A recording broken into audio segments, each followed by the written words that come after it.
then you send the recording. So yeah, exactly, because I want to strongly agree with the point of saying good leaders drive people or lead people to possibilities. So because we have different people who are leading, but actually you can tell or identify that some are like leading people to downfall or downwards. So I strongly agree with the point of saying a good leader, not just a leader, but a good leader lead people to possibilities. So hence, most of the time, I identify myself as a visionary or a democratic leader. So reason being, when I'm with my group or my team, I give them a platform or search for ideas to them, anything that is on their mind. And after that, it's where we get going to sit down and digest everything. And I will take conclusion, or I will conclude based on their ideas, not mine. So yeah, I want to strongly agree with that statement or that phrase of saying a good leader lead people to possibilities. Fantastic. Thank you very much, Arnold. Let's hear, I think, Andries, you also had yourself unmuted just a few minutes ago. Louise, I don't know if I can tell this story because maybe you will refer to it later. But no, you can tell any story. But about possibility, when Ben and Rosamond were here and they were addressing an audience at the Cape Town Convention Centre, I think the room accommodated 1,200 or so people, but it was chock-a-block. The last thing he did on that day was he invited people, everybody in the audience, to joining him in singing the national anthem. And he started off with a conversation with people believing that they are tone deaf. And he dispelled the notion that anybody is tone deaf. And of course, nobody wanted to sing. They're all super self-conscious, and the standard excuse is I'm tone deaf. In any case, he goes on to, and of course he's a phenomenal musician and conductor, and he goes through a process of essentially conducting the entire audience and going through various practice sessions with this section in the front, then that section, then at the back. And we all, by the way, picked up a piece of paper from under our chairs that had the anthem in phonetics, so that us, presumably whiteys, could actually pronounce the vernacular sections properly. And within a few minutes, we learned to sing the anthem, and literally, like a full-on choir, raised the roof of the convention center in a manner of speaking. And that to me was just the most amazing demonstration of possibility in the context of most people there probably thinking that they're tone deaf and that they couldn't sing.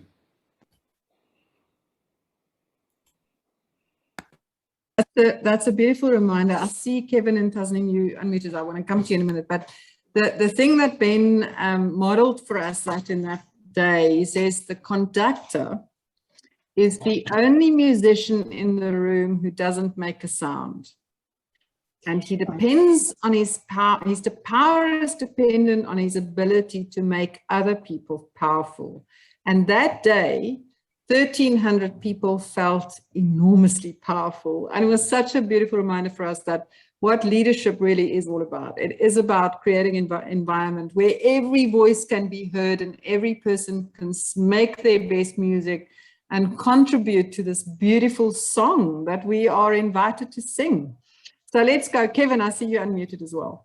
Yeah, thanks, Louise. I was at a small meeting with him at River Club, and what struck me the most was that when we talk possibility, we come alive. And for him, the sign was shining eyes. And if, you know, and he would talk to someone, and then the next thing he'd say, there it is. It's like, and their eyes would just kind of come alive in what they were talking about, because that's what their possibility for them was what they were passionate about. And in that they came alive, and the eyes, shining eyes was the sign for that. It was amazing. Yeah. Exactly. So he says, the exact word he says, that in the presence of possibility, human beings have shining eyes. Brilliant. And then he continues, he says, and when their eyes are not shining, I get to ask myself, who am I being that their eyes are shining or not? Every single day, I'm reminded of, as a leader, my KPI is whether their eyes are shining, and when their eyes are not shining, I get to ask myself, who am I being that their eyes are shining or not? Can you imagine a world if every one of us truly take that seriously, and we looked at our children and our husbands and our partners and our colleagues and the people around me and ask ourselves, are their eyes shining because I'm in the room or not? And who am I being? This morning I had an amazing conversation with I wish some of those people were on the call, but and we were talking about the fact that as leaders, we get to create the world we are committed to every time we show up in a room. And this is now a bit of Peter Block, which has also been one of my my kind of mentors. He said, Peter Block says, why would you show up in the room if you don't expect to fall in love today? So thank you, Colleen, for capturing that for us. But that's the point, is that we can choose to go into rooms and expect to fall in love with the people that we're with. So thanks for that, Kevin. Did you want to say anything else? No, that was it. But I love what you followed on with. Yeah, thank you. Thank you. Let's go to Tasneem. Tasneem, I see you unmuted. Yeah, so I don't have a story to tell, but I do want to say the topic absolutely gives me goosebumps. Just talking about it, one can actually feel the energy, and it's so thrilling. But I also wanted to comment that, you know what, this is also supports my view with leadership. It's around teaching people how to think. Because, you know, in leadership, in driving possibility, there's a level of energy that you have to bring your personal self to. You know, it doesn't sit in the space of processes. So there's that fine line between teaching somebody and teaching somebody to think. So for me, this so closely links and supports the teach a man to fish versus give a man a fish. So it's wonderful how it's all intertwines and there's a place for it all. So it's exciting. Thank you, Tasneem. And so what's in this book is 12 practices. Now, I promise you, if we could and I have to remind myself of these practices regularly. And every time I do, and I go and be this in the world, something changes for me and other people. So recently I had someone who attended a workshop and they go, oh, you're just giving us a book review. I'm afraid I am. I'm sharing with you what's been life-changing from this book, but I hope that it doesn't sound like a book review. So I want to share with you today just a few of the ideas and the messages from this book. The first one is the story that many of you, if any of you attended any of the sessions with Ben, you would have heard it already, but I'm going to remind you of this. So Ben, in the book, they talk about this idea that it is all invented. Everything's invented. Every story we tell is an invention. And then he tells the story about two shoe salesmen who came, you know, from London to Africa, and they came to sell shoes. And they were, you know, visiting Africa, and they were going around. And the one sends a telegram back home, and he says, in the days of telegrams, he says, situation hopeless. Stop. They don't wear shoes.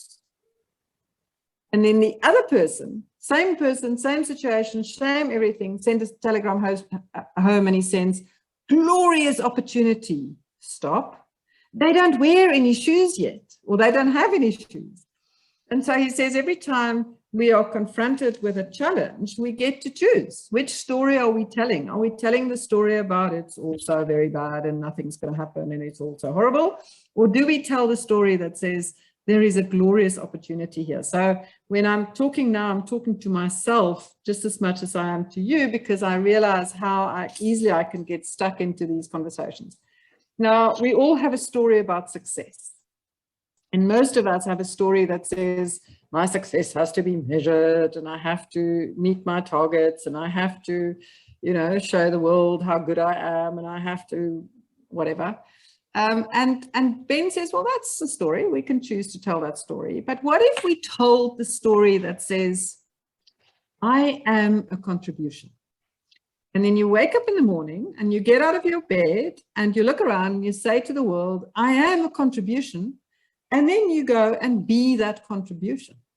You know, what a different perspective on ourselves. So that would be one of my invitations, is that everybody on this call will remind themselves. He says, you don't have to convince yourself or write a kind of a memo to the world. You just choose. You just say, I am a contribution. And then you go and be a contribution.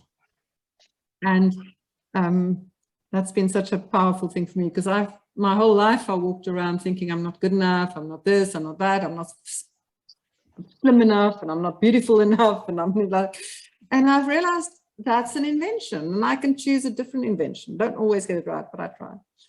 The second thing, I mentioned this already, is this idea that it matters where we focus our attention. I don't know whether any of you have recently watched that beautiful video that says, celebrate what's right with the world. So if you need some pickup tonight and you want to, you know, with your girlfriend or your boyfriend or whoever, anybody in your life, and you want to just do something that's going to bring a light, make your eyes shine, I want to strongly recommend that you watch that video. Celebrate what's right with the world. It's David Jones. He's a photographer for the National Geographic, and it's just the most amazing video. But essentially, the invitation is, what are we going to focus our attention on? Are we going to focus our attention on what is strong, which is the possibility conversation, or are we going to focus our attention on what is wrong? Now, I know myself, when I focus on what's strong, I can feel my body and everything starts to come alive. But when I focus on what's wrong, I get depressed. I want to jump off a bridge. You know, there's very little that I can do that's going to shift that when my orientation, when I've made the wrong choice about what I'm focusing my attention on. Now, it doesn't mean we're not going to know what's wrong, but we're just going to choose, and we're going to, that balance between wrong and strong is we're going to put the focus on what's strong rather than what's wrong. Now, Ben has another beautiful story, and he talks about what happens when we make a mistake.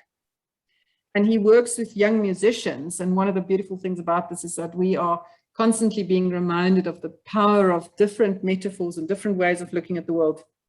But he says these young musicians, when they make a mistake, their whole body goes into a kind of deflated mode, and they start to beat themselves up, and they start to feel sorry for them, and they kind of have this voice in the head, and it's just all negative. Ben says, well, what if we didn't do that? What if we chose a different response to things going wrong or a mistake? He says, what if we said, how fascinating, and open up our bodies and invite a different perspective on this mistake we've made. So I'm going to pause here, and here's some thoughts and responses on that idea. And we've talked about a few ideas here. That's about where do we focus our attention. It's all invented. We can choose what story we're inventing, and we can choose how to respond to mistakes. We can go, oh, it's so bad, or we can go, how fascinating, and see what we can learn from that. So any thoughts or responses to what I've said? Ntunzi? Yeah, I think I'm going to say something because I'm going to leave now, so I can be able to at least pay some attention to my girlfriend, because when you mentioned the girlfriend, I got worried about shiny eyes because I can't see her shiny eyes too much. She's about to sleep soon in Japan. I think for me, the stories you've showed us, because I didn't have the pleasure and the privilege of being there in 2008, but it's clear that I missed out. I should have been there. But now that I've seen it, for me, it sort of conjures a lot of what some other people would refer to as positivism. Some people would refer to as a half full versus a half empty glass. You know, I've always been accused of being an eternal optimist. So me, I've always, I don't have a thing that doesn't work. I always have people looking at me like I'm smoking something strong and illegal. And I think it's really, as an entrepreneur that I've always been, but also a believer in innovation, I sort of bought into the thinking a very long time ago that you can't possibly be in an innovative environment or in an innovative state of mind if you're always thinking about making a mistake. It's not possible. You know, and one of my biggest criticisms from early on was being surrounded by people who would be very quick to judge, very quick to punish, very quick to tell you how it must be done without giving people an opportunity to do it themselves. Or the things that really used to get to me very early on, especially when I was building my own business and turning it around back in 2002, 2003, would be people who would say, nah, we tried that, we've done that already. So for me, and I immediately used to move away from people like that. And I would tell my people, say, okay, that's never going to be said in my meeting. So you can say it somewhere else, but not in my meeting, because everybody here is here for the first time. So we want to see if there's, you know, something we can do with fresh eyes and fresh perspective. So I think, and I can relate to that, because in many instances, when you actually go the negative route, you then get caught, you know, the question, for example, what if I make a mistake? You immediately are sort of finding a way to get yourself into a negative psychosis. And once you are in a negative psychosis, it becomes vicious. You never get into virtuousness, you know? So that's my take on what you've said. And I think it's so simply portrayed and so simply done that I can see why you believe that, other than the Quran and the Bible and so on and so on, that book is a very important book. So thank you for sharing that. Hey. Thank you. Before you disappear, I wanted to say to you, we're going to send you 2 links. We're going to send you the link to the 23-minute video, which is you and your girlfriend will both enjoy. And then we're going to send you the link to the shorter video. I think it's about 12 minutes about leadership. And we would love to hear your thoughts about those videos, because they've been created for South Africans. They feature South Africans. They're a reminder for us about our country that is alive with possibilities. So please, when you get a chance, just watch those videos maybe with your girlfriend. Thank you very much, Mthunzi. Thank you for joining us. And lovely to have met all of you colleagues. I hope to meet you again. I'm sure we will. There's always a way. If we've met once, I think in African culture, we say we're supposed to meet again. So exactly. And we are creating this community of people who are committed to a new narrative. Thanks, Mthunzi. Thank you. Thanks for really honored and humbled that I got to be participating. Thank you. Thank you. So the next thing that many of you may not have heard. So Ben didn't tell the story when he was here, but it's been a story that has completely changed my life, our family's experience, just lots of, so it's one of those behind the scenes Ben's under stories. But it fits beautifully in this. It's called, in our home, we call this the sandwiches story. I'm sure there's some of you have heard the story, but I'm going to tell it anyway. So Ben tells, when Ben and Roz arrived in South Africa, I gave them their itinerary and they almost had a heart attack. And the reason for the heart attack is there were 97 events in the 23 days. You can imagine how thick that thing was. They couldn't believe what I had said yes to. And actually, I couldn't believe what I said yes to either. And it felt like a really stupid thing to do. But long story short, Ben called his brother. And he said to his brother, you won't believe what this woman did. She said, you know, she just gave us the itinerary. And his brother reminded him of the story that I'm going to tell now. So when I tell the story, you will know. So the story is 2 construction workers meet each other for lunch. And the first day they meet, John takes out his sandwich and he looks at the sandwich and he says, oh my goodness, I don't like ham and cheese. And he throws the ham and cheese sandwich in the bin. So his friend is a bit like, why would you do that? Why would you throw the ham and cheese sandwich in the bin? There's nothing wrong with it. But he doesn't say anything because he's not going to be, you know, that forward. So the next day they meet again and John takes his sandwich. He says, oh, egg and cheese. I can't stand egg and cheese. And he throws the sandwich in the bin. So now his friend is a bit kind of, what on earth is going on here? Why would you throw this in the bin? So continues, but so the next day they meet again. And this time he takes his peanut butter and jam sandwich out of the sandwich box, and he kind of looks at the peanut butter and jam. He says, "Oh, can't stand peanut butter jam," and he throws it in the bin. Now, I don't know about how you guys are going to respond, but there's a point where you can't just let this kind of wastage continue. So he says to his friend, he says, "John, you really should have a word with your wife about these sandwiches." He says, "You leave my wife out of it. I make my own sandwiches." So when I come home and I say, "Oh, I've had such a long day," my family look at me, they go, "Oh, you've made an interesting sandwich for yourself today, Louise." Or, you know, when I complain about the fact that I now have to get on a plane and I have to, so I kind of I preempt that. I come home and say, "Okay, guys, I've made myself a horrible sandwich. I need some sympathy for the fact that I've made the sandwich." But it means I'm not, you know, I'm not moaning and I'm not whinging and I'm not complaining to anybody else, because I'm realizing it's my sandwich. So, you know, that idea of taking responsibility for your stuff and not just being in blaming and whinging and whining and complaining mode is a choice. So let's hear whether anybody has a comment or a thought on that story. That's the story. So I just want to encourage you that if you go into the world, to go and remind people that whatever whatever they've created for themselves, you can tell them the story that it's a sandwich that they've made for themselves. Samuel, I see you unmuted. Did you want to say something, or you're just joining us? I'm just joining. I didn't notice that I'm unmuted. Okay. We are delighted that you're with us. Thank you very much, Samuel. Anybody wanted to say something about the sandwich story? Brechi, lovely to see you. Hi, Louise. I have a question. Do you think everything is a sandwich we create ourselves, or do we sometimes have sandwiches made?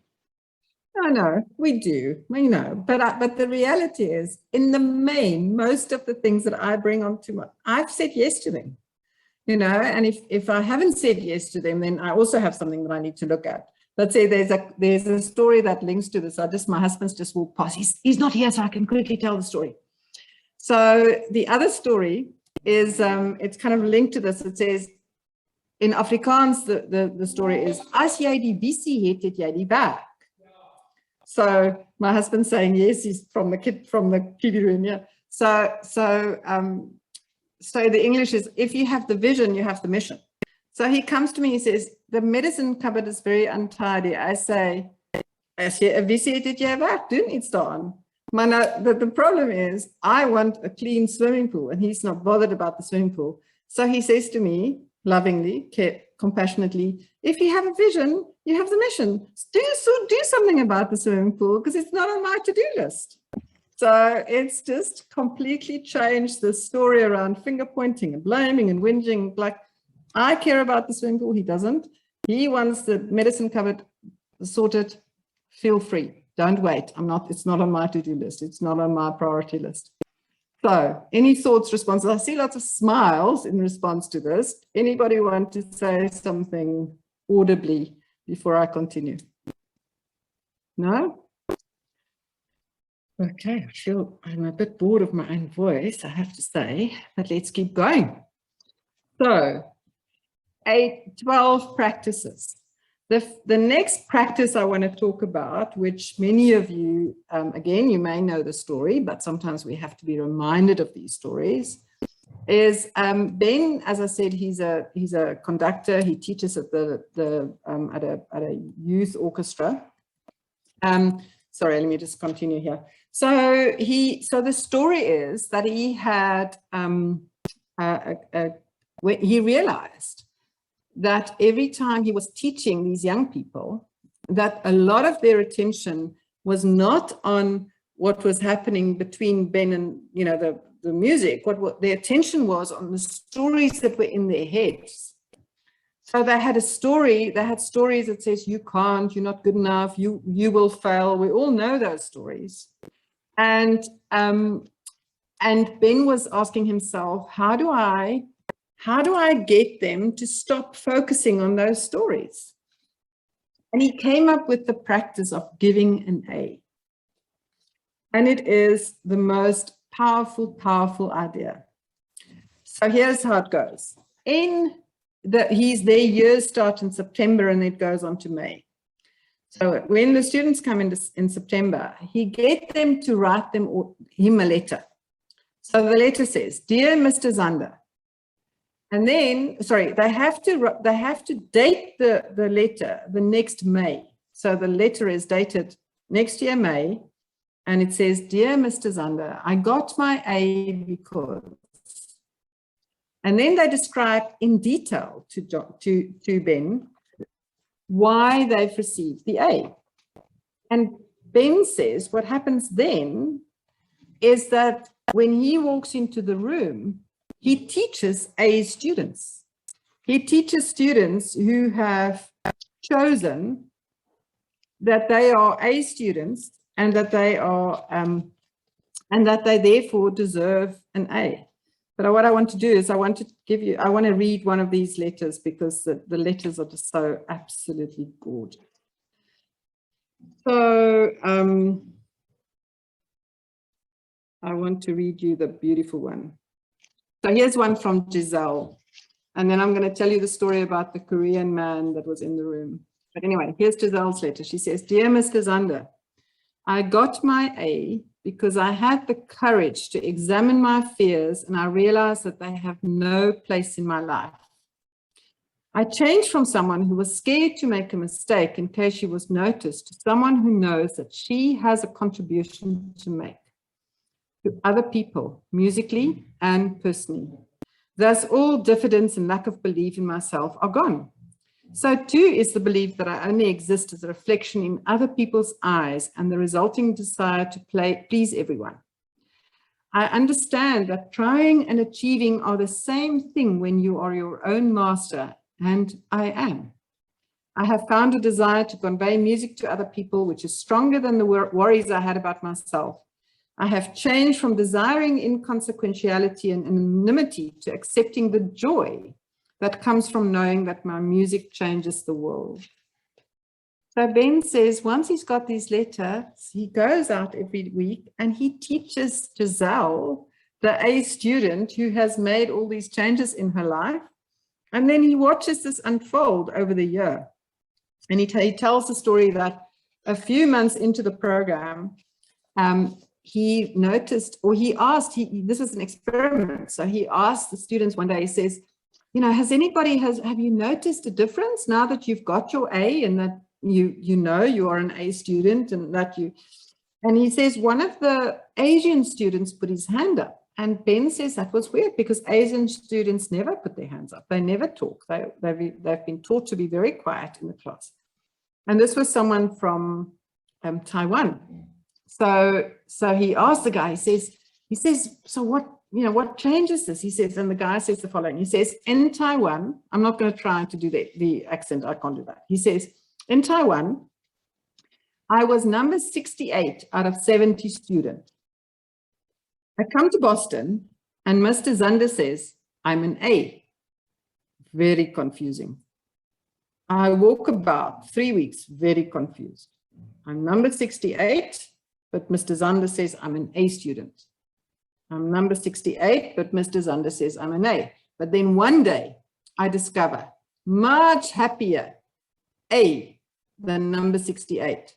So I decided I'm an A."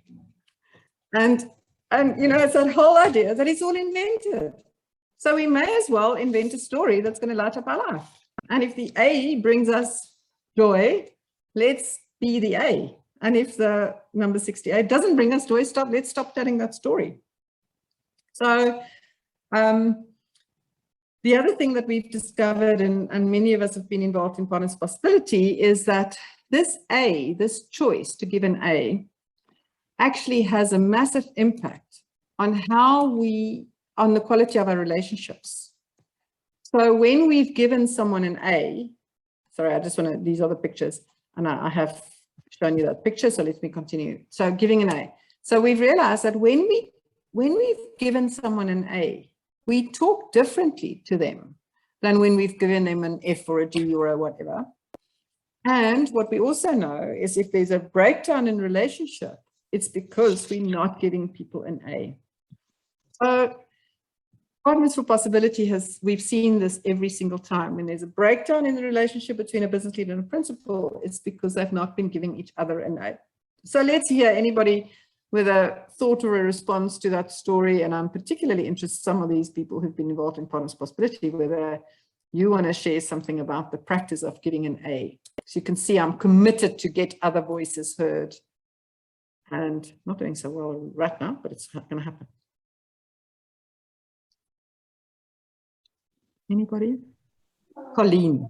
Well, and then we'll go to Christina. Possibility, but I do want to share what struck me about that. I'm coming from a personal perspective as a parent in a school and having a conversation with a teacher around relationships. So the school is all about whole person and relationship building. And then this one conversation was around, you know, if 7-year-olds are always acting out and all I hear is like bad behavior, or my son comes home from school and he's heartbroken because he doesn't cry, my child, he's stoic, and I say it's good to cry, but anyway, this one day was really upset, and over time I said, did you have a good day? He said, yes, I didn't get moaned at today. I said, oh my goodness, that's not a good day.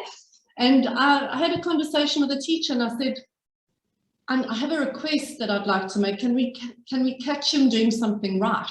And she was like, oh my goodness. Oh, we haven't been doing that. And it was so wonderful for me as the parent to be heard, the teacher to take that information and do something with it. And it brought the whole systemic relational dynamic into congruence. So that really struck me around start out believing that you can get an A and the behavior changes immediately. It's phenomenal. So from that conversation earlier in the year to where we are today is really a wonderful place to be. So thanks, Louise, for connecting that for me. Yeah, and it is that question around who do I have? I have my daughter, I've got 2 daughters, and I've realized that as a mother, I create them. I create them with the stories that I have about them. So I can have a story that says my, teenage daughter who's so difficult is making, all that stuff. Or I can have a story that says my teenage daughter who brings me so much joy and is a real example of the future that we committed to. And I'm so inspired by, every time she opens her mouth, guess what? She becomes that inspirational person. So I get to create my daughter. I get so many relationships in my life I get to create by the stories that I have about those relationships. And as I'm talking to you, I realize there's something I need to go and attend to. Belinda, let's hear from you. I'm following on from that with the parenting thing. The very basic situation that happens in every household is we are so pleased when our children are quietly playing on their own and being good children that we take no notice of them. But as soon as they start fighting or whatever, all the attention is on them and we're telling them how, naughty, bad, whatever, but we don't encourage that good behavior in any way or validate them as people for being, for getting on with things and being productive. Absolutely. And that reminds me of another story, and I'm always embarrassed to tell the story, so I don't even know whether I should tell the story, but I'm going to tell the story because we're in this space of, when my eldest daughter was 7, she gave me a Mother's Day card. And I feel very strongly that my children should not make spelling mistakes. So what did I do? I gave her feedback on the Mother's Day card. Unsolicited feedback on the fact that there was 3 spelling mistakes on the Mother's Day card. And then I didn't get a Mother's Day card for a few years because the relationship just took too much of a knock. And so I got interested in this. How do I do this as a mother to give feedback in a way that my children can hear me? And the first thing I realized is I have to, firstly, I became aware of this ratio of 5 to 1. So the neuroscientists have found this, that we need a ratio of 5-to-1 appreciation to criticism. So that means we have to catch people doing right 5 times before we have the right to say, here's what, there's something else we need to look at. So 5 appreciations for every criticism. So I'm again very aware of something else that's going on in my life at the moment. But the next thing I've realized is, I don't know about you guys, but I used to be the leader that would get this report that my team spent many hours doing. And I would look at the report and I'll go, that's fine. Actually, we do need to change this graph. And oh, there's a spelling mistake on page whatever. And I would like tear this thing apart. And I've just realized that relationships will not survive that. So I've had to change how I handle that. So now I've learned that I go, wow, thank you for all the effort that went into this piece of work. Phew, really inspired. And I give the appreciation. It has to come from my heart. It's not something I'm going to make up. But then I say, do you want my feedback? And if the answer is yes, then I'm going to give my feedback. And if they say no, the respectful thing is to say, it's fine. I'm not going to give you my feedback. So that idea of asking permission before we start to give people feedback is just so critically important. And again, look, Colleen, I see you unmuted. Did you want to say something about that?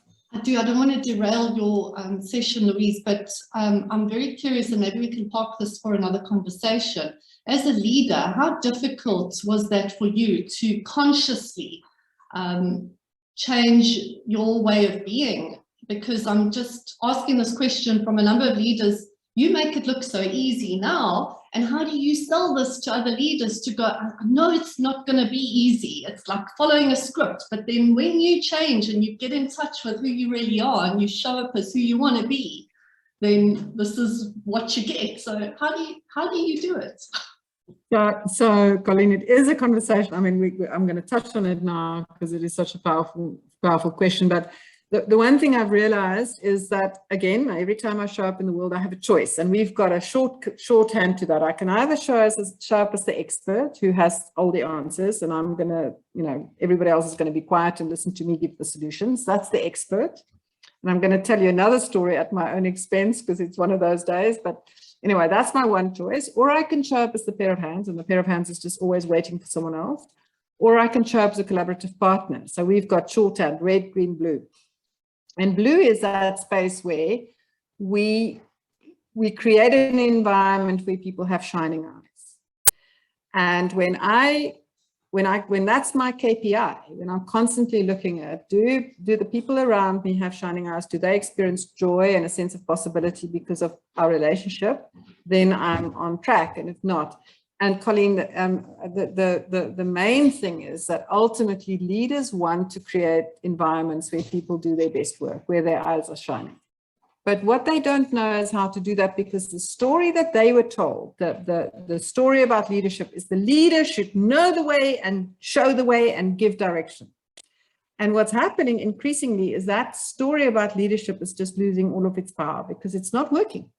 There's no one leader who has all the answers, who can tell everybody else what to do. What we need to do is we need to create an environment where everybody can do their best work and where they all can contribute, sing their best song, make their best music. And then I'm reminded of the conductor is the only musician on this page who doesn't make a sound. So I'm going to tell you one more story. And please, if you get bored by my stories, just stop me. But here's another story. So many years ago, so I got the Kool-Aid that says the leader should know the way, show the way, give direction. I did my MBA. I've been in very masculine environments. I've been living that life. And I went to live in the UK, and I was very proud of my of how I came across, and all the kind of my strong leadership was my story. And I've realized that it is so the stories we tell ourselves about the way things are. Anyway, one day I had the privilege, and this was such a privilege, but I was too stupid and too arrogant to realize that it was a privilege. But I had the privilege to be part of the design conversation, the design process for the BBC Leadership Development Program. The BBC at that time had decided that they're going to put all these people through a leadership development program, and they were, and we were at Ashridge Consulting, and we had the opportunity to contribute to that design. But the whole day, and this is very embarrassing for me to tell the story, but anyway, here I am. The whole day, I was the know-it-all. Someone would have a suggestion. I would go, oh, my suggestion is even better. Then someone else would say something and I would build on it. You know, but how we build on it just to show how clever we are. And the entire day, I was a complete know-it-all arsehole, actually. Anyway, but I was, in my mind, being a strong leader. There was no, you know, this is just all being a leader thing. And then at the end of the session, a woman came up to me. Her name is Karen Van Stone. I would never forget her story. She came up to me and she tapped me on the shoulder and she said, Louise, would you mind if I gave you some feedback? Now, I don't know about you guys, but that's a very scary moment for me. That's the moment that I want to run a mile and I'm not interested in any feedback. And, you know, so I said I would, you know, I was in that kind of Institute for Higher Education. I had no option. I had to say, I would love your feedback, but I lied through my teeth. I did not want her feedback. I knew that she was going to say something that wasn't going to be fun. So I said, I would love to have your feedback. And then she did something which is very kind and very compassionate, and I strongly want to recommend that. She said, she looked me in the eye and she said, let's go for a walk. So, because when you walk next to each other, it's much easier to give this kind of feedback than when you have to look at each other this way. So she said, let's go for a walk. So we went for a walk and she said, I want you, so she said, Louise, I want you to know what happens to me when you are so certain. And I realized in that moment that my enthusiasm and passion and all of that stuff was experienced by her as certainty. I need you to know what happens to me when you are so certain. My voice goes completely quiet because there is no space in your certainty for my voice to be heard. And then she continued. She said, and what I need you to do is to hold certainty a little more lightly so that there's space for my voice too. So, you know, you can imagine what a difference that made in my life, but that's been my, so every single day, many people ask me, why are you always wearing a blue thing around your neck? It's because I've made a commitment that I want to be this blue possibility-filled leader, and I want to create opportunities where everybody can make a contribution, and I do not want to be the know-it-all one and all the other voices go quiet. So Rudy, I see you unmuted. Yeah, thank you. Just before I tell my story, somebody said to me a couple of years ago, people like you make people like me will feel very uncomfortable. Well, I had to apologize many a time so I could identify with what you're saying there. I was at a wedding. I'm a pastor. I was at a wedding on Saturday, and this young man that was getting married to this beautiful lady, I wasn't involved in the wedding at all. I was actually just a guest, prayed for the food. That's all I had to do, which is fine. But then I thought back, and you used the words in the beginning, I am a contribution, story of success, co-create, and the practice of giving an aid. Let me see if I can combine it into one simple example. 6 years ago, at Virgin Active, I met this young man with his twin brother. They look identical, beautiful young guys. They both were doing their honors in business direction, and they got distinctions, but they were very introverted type of young people. And I'll confess, I didn't give them an A, I gave them a B. In my mind, I thought, you can do better, but they were not even at a C at that point of time. As I walked the road with them spiritually, and their relationship with God deepened, I sensed how they were getting experience. They entered in a bank situation. And one day, the elder brother called me and he said, well, Rudy, my younger brother is very depressed. I said, why? He said, he hates what he's doing at the bank. And he said, I said, what would he like to do? He said, I'd like to sell cars. I said, sell cars? I said, all right. So I've got a friend, and he was the national sales manager of Porsche, South Africa. And they were in Vandenbouwpark in the mall only the one time, and they were They were exhibiting some cars there. I went to my friend and said to him, why don't you just give this young man an opportunity and just chat to him and give an interview, which he did. 6 months later, both of them worked for Porsche in South Africa. And on the second or third day that this eldest brother walked into Porsche, he met his bride-to-be, not realizing they were going to get married. So there I was sitting, and I walked the road with this couple for a couple of years, 5 years. In fact, 5 years ago, they got to know each other. And it was amazing to me that God used me in a little way to co-create what was happening on Saturday. It was most probably one of the greatest and most wonderful weddings I've ever been to. And I could just sit there and stand in awe. My eyes were shining to see what was happening with these amazing people from Porsche sitting around me and my wife at that table. And I got to know them because I got involved in these two young people's lives and saw how they surpassed my greatest expectations of them. And today I'm really celebrating that I could be a bit of use to add some value to these three young people now. Okay, that's my story. Thanks, Rudy. That's such a beautiful story. And I want to just pause there for a moment because I also want to respond to Alex's note in the chat. But, you know, one of the things, Rudy, that I've learned from all these years of certainly Partners Possibility is that we really do need to catch those stories and amplify them. So that's such a beautiful story and it's inspirational. And, you know, because if we don't catch them, if we just live our normal lives, chances are those stories will happen and they'll just pass us by and we won't know them. So thank you so much for sharing that. So Alex is putting in the chat, he said he's feeling very disillusioned and disappointed. And I think the reality is, Alex, I can so relate to that feeling. So relate to that feeling. And that kind of disappointment about the decisions that are being made around us and how people who are, you know, who really should not be given jobs and opportunities get them and then they squander them and I've realized, and I can only speak from my own experience, and I'm very keen to hear from someone else, is that if I'm going to spend my time focusing on those stories, I will not make it. I don't think I've got the wherewithal to stay, I want to say alive actually, because I have a tendency to get depressed. So I know that I need to look after my mental health.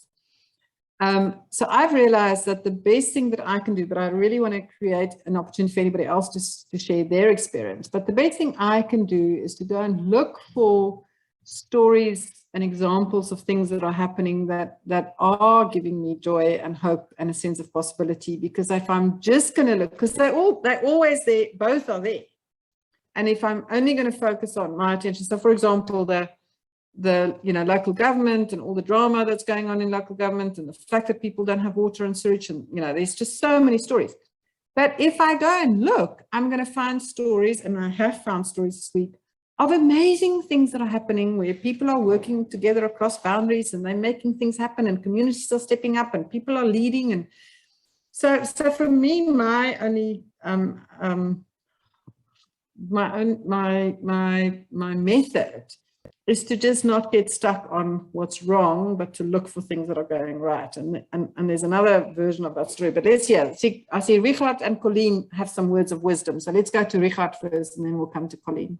Richard. And thank you, Alex, for sharing that, because it's very real for many of us. Louise, I've got a slight spin on your giving everybody an A mantra. For me, it's more looking for the A in everybody. Because I think that all of us have got areas where we need to develop. All of us can't be perfect in every phase of our life. And it's probably how one reacts to the areas which both you and them don't have A's in. How do you deal with that? And how do you assist them and react towards them being an A in something that you're not an A in? And for me, it touches a little bit on what you've just said, is how do you react in terms of what's happening in government? How do you deal with people or children that don't perform well in a subject at school where they ought to be performing well, given their subject choice? So for me, it's a slight nuance, and that's how I approach it. Fantastic. Thank you, Richard. That's wonderful. And definitely something for us to think about. Colleen, your thoughts? Richard, I said nice. That's what I'm about to say is aligned to that. And I also want to acknowledge Alex for sharing what you did, and Louise, because I also have a predisposition for depression and anxiety, and I can also get caught up in just seeing someone on the side of the road. I go into rescue mode. I want to go and help the world, but the key is, we've really got to be able to help ourselves in order to be there for other people. So I think what this is bringing home for me is how do I want to be in each moment, and I like the reality of what Richard said. How do we see the A in people, and then how does it help us be who we want to be in each moment?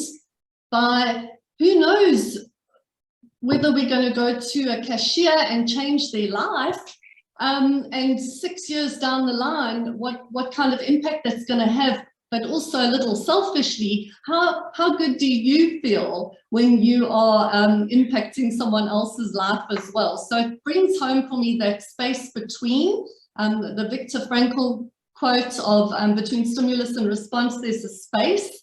How can we grow that space and be with whatever we are encountering in our lives? All the, pardon the crappy stuff and the good stuff. How can we acknowledge it all and then come through that bigger, better, stronger? And I think it is together. So that's what struck me. Yeah, you've just said something that's really important, that together piece. I think one of the things I've realized is how lonely we can easily get. And again, this evening, so last night we had Lorenzo Davids just inspired all of us. We were just like hanging off his every word. But what was so powerful, palpable for me in that room is for many of us, this has been the first time that we were in rooms together in, such a long time. And we could just kind of get excited about each other. And I think there's definitely something about together. There's no doubt about that. And I think we could do a better job of creating communities of support, because sometimes we are going to feel these low days, and we do need people who love us enough to kind of hold us with kindness with our judgment in those moments. I want to tell another story, but let's see, Tasneem is unmuted. Tasneem, we'd love to hear from you. Yeah, just on the little debate around the giving people an aim. So I just think, as leadership, I'm going to make the assumption that when people are in a leadership role, it's because they are choosing and have decided to sign up to play a particular role in people's lives and to add a particular value.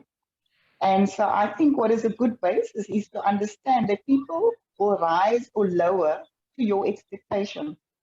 And so exactly like the thoughts that we have and the beliefs that we have, and a thought is really only a belief or belief is only a thought that you keep thinking. And so I think there's method to both, but there's a particular power when you give somebody an A up front, because it helps the individual challenge the beliefs and the stories and the narratives that are sitting somewhere deep in the society that they're not often aware of. And then, like I say, people will rise or lower to your expectation. And when they know that you're expecting the best, they get permission and give themselves permission to rise to that. And so I think that's a magical thing and a very powerful thing. Fantastic. Thank you. So true. Andries, you were unmuted. Yes. Love to hear from you. Again, back to Ben Zander, but also I think Block said the same thing a slightly different way. It's about the concept of the dissenting voice and how one brings that positively into the conversation. And I remember the story that Ben told. He was this very arrogant master, of an orchestra, conductor. Nobody ever spoke to the conductor. You only spoke when the conductor spoke to you. And one day, I think it was a cellist, was visibly very irritated with him or very uncomfortable and shifting around in a chair, and eventually addressed her and said, well, spit it out or whatever he said. And she said, well, you're clearly not a cellist, because if you were a cellist, you would know that the tempo you're expecting us to play this particular passage at is impossible on this instrument. Anyway, it was a change for him, because he realized that his autocratic style made it impossible for somebody who did have a justified gripe to actually bring that in. So he that night then invited everybody that had something to tell him to leave a little note on their chairs. And just about everybody left a note. And he had never heard these things.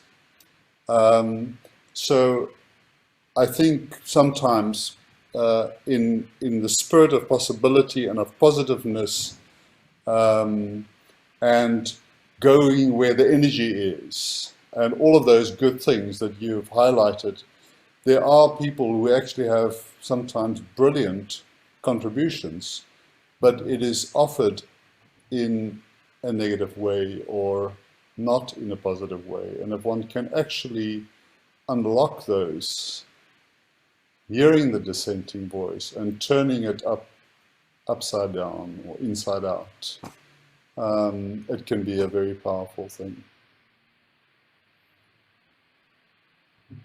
I just realized I was muted. So true, Andres. Thank you very much. Christina, I see you unmuted as well. Thanks, Louise. I think as I listen, I'm reminded of the story of, I'm not sure how true this is, I read it as well, about Mahatma Gandhi, where a mother came to talk to him about the son who needed to stop eating sugar. It's quite a beautiful story. Yes, so for me, I think it's more of an, as leaders, we tend to want to tell and without acting. So for me, the first action, and I do that with my team as well, I tell them, I want you to see it from me. I work hard because when I ask you to do something, I want it to reflect first from me before I ask it from you. And it seems to work. I'm not a long-time leader, but I believe I have made strides in getting teams to do what you want them to do because you are the example that you want to see in them. So yeah, that's my contribution. So Christina, given that there are quite a lot of people who may not have heard that story, do you want to tell us the story? Yes, it's about a mother who traveled. It looks like she came from afar off to come and speak to this wise Gandhi, who was a doctor, and she sat in front of him. There was a long queue of people who came to ask for advice from this wise man. And when they sat in front of him, the mother said, please tell my son he doesn't want to stop eating sugar. And I might not be saying it correctly, but the idea was for the mother. She came so that Dr. Gandhi could say to the son, give him ideas on how to stop eating sugar. And what Gandhi did at that moment, he said to them, okay, come back in 2 weeks. And they left, and 2 weeks later, they came back. And when they came back, sat in front of him, and it looks like there was queues of people every time when they came. And as they sat in front of him, and he looked at them, and he looked at the boy and just said to him, stop eating sugar. And the mother looked at him and said, why didn't you say this to him 2 weeks ago? And the answer was, because 2 weeks ago, I was still eating sugar myself. So that is the story. So that is, for me, a good lesson for any leader. That is fantastic. Thank you, Christina. That's one of my favorite stories. And it's always so wonderful to hear these stories told by other people. Thank you for that. I want to just use a few more minutes to share some of the thoughts that I came to bring, and then we're going to go back into breakout rooms and just create an opportunity for you to just maybe just express one response to everything I've said and what you've heard, because we know that human beings don't learn from doing, they learn from reflecting on doing. It's only when we articulate our responses that we, sorry, I've now got the wrong slide in front of me again. So we talked about this before. Yeah, so possibility leadership, that was the invitation for today. For us, that is about that the role of the leader is to ignite possibility in others. And that's not possible when if we don't have shining eyes, there's no way how we're going to encourage, how we're going to inspire other people to have shining eyes. But that's our work, is to ignite possibility in others. And we talked already about the fact that the KPI for possibility is shining eyes. So Ben's words is human beings in the presence of possibility have shining eyes. That's a psychological fact. Physiological fact. And then when people don't have shining eyes, as I said before, we get to ask ourselves, who am I being that their eyes are shining or not? Now, we have taken, we had the privilege that as a result of, what Ben and Rose ignited in us, we've had the chance to do this work now for the last 11 years. We've touched, many lives. And a few years ago, we had the opportunity to write a book about this work, and I went around and met these amazing people, and I heard these stories, and two things that have really kind of been a reminder for us all the time is, firstly, Daniel Kim has this idea that says the quality of everything we do depends on the quality of our thinking, and the quality of our thinking depends on the quality of our relationships. And so the more we develop relationships and invest in developing the relationships, the better chance we have to create the kind of outcomes that we want. And then the last, we always talk about this, is the magic source. So we've realized that there is a magic source for relationships. And the thing that makes the biggest difference is whether we can show up without judgment. And then we've realized that often we try and be helpful, and being helpful is then experienced as a judgment. And when people feel judged, they step away, and we're not getting closer to each other. So if I had a magic wand, if I could do one thing in the world, is I would get all of us to become more aware of our own judgment and how we often make it impossible for people to be fully present because we are being judgmental. So I'm going to now ask you to go back into some breakout rooms and just for a few minutes, I hope we're not going to have many people drop off, just for a few minutes, just go and share. Maybe every person can go and share one thing that they've taken away from today. And then we'll come back into the main room and we'll just hear a few voices. So I'm going to ask you to go into the breakout room for 6 minutes and just go and, opportunity to reflect.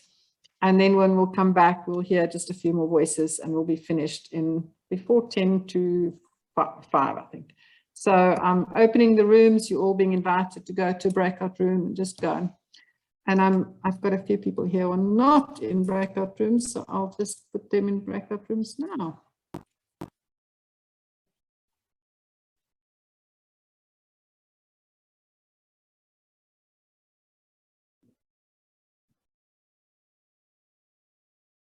Linda and Matumo, we'd love you to go into that breakout room number 4 if you are able to. And Kath, I see you're not in the breakout room. Did you not get that message, that invitation? Louise. Hi, Louise. Yeah. Sorry, it's raining, so my signal's dropping. So if I can try again, please. That's fine. So you should be at the bottom of your screen. There should be a little note that says breakout room, and you should be able to just click on that. Oh, thank you. Thanks. Room number 3.